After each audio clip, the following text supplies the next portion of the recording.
US Assay office, San Francisco. Minted from the US strategic stockpile, silver, 1981.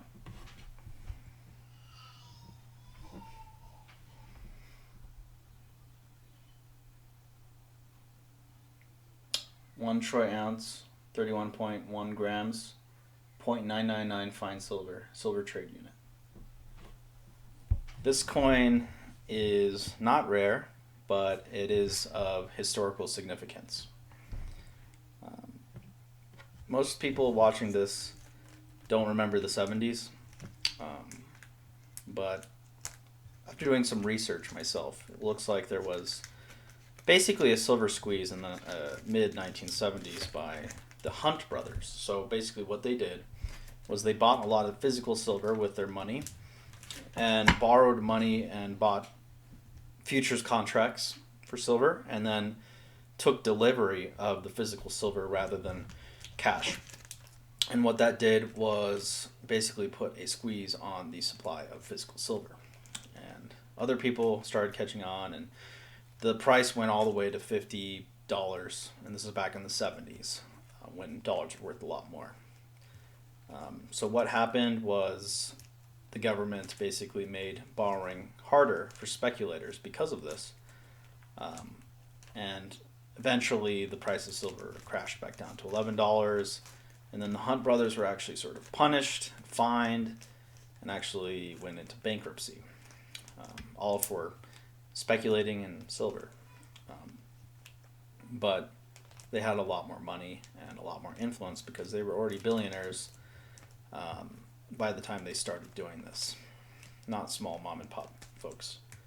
But I think the gist of this is a few years later, the U.S., in order to reduce the prices of silver, actually minted a lot of silver from their strategic stockpile. So they had about 165 billion ounces of, no, sorry, 165 million ounces of silver stored in San Francisco.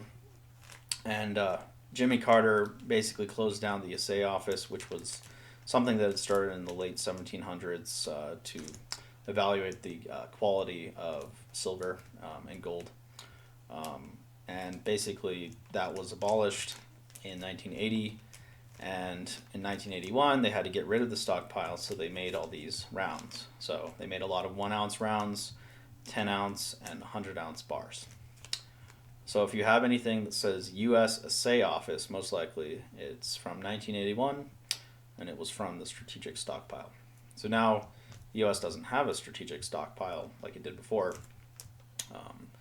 and there's no way for them to physically dilute the market like they did before. They can only play with derivatives. So yeah, US Assay Office, San Francisco. If you have one of these, it's definitely a piece of history, and it's an important reminder that that it's possible to short silver. And now it's not just two brothers. It's, if you've seen Wall Street Silver, it's tens of thousands of people, maybe 70,000 people. So if that catches on and people start buying up silver as a store of value against inflation, then I can see silver definitely going back up to $40 at least in the next few years. And it's currently trading at around $26 per ounce.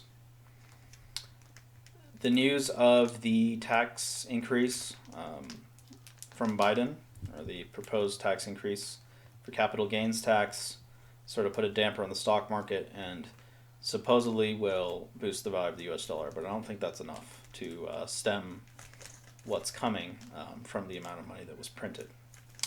So yeah, if you are not into hard assets like real estate or gold and silver or stocks, stocks aren't hard assets, forget about that, then maybe you should consider doing that to preserve value. And by the way, the people who bought toilet paper during the pandemic, they're actually making a profit, so to say, because all of the retailers have actually increased the price of their toilet paper. And then news has come out that Coke is going to increase the prices of their products, and Procter and Gamble is also going to increase the price of their products, which are basically standard consumer products like shampoo and soap and toothpaste. So yeah, toilet paper is made by Kimberly-Clark and some others, but that's good for the supermarket stocks because it means that more people might be buying generic brands, sodas, and things. And also, they'd be making more because they still charge the same markup over those other branded products. So, Kroger and Albertsons, Walmart are not going to be hurt by price increases from these bigger companies.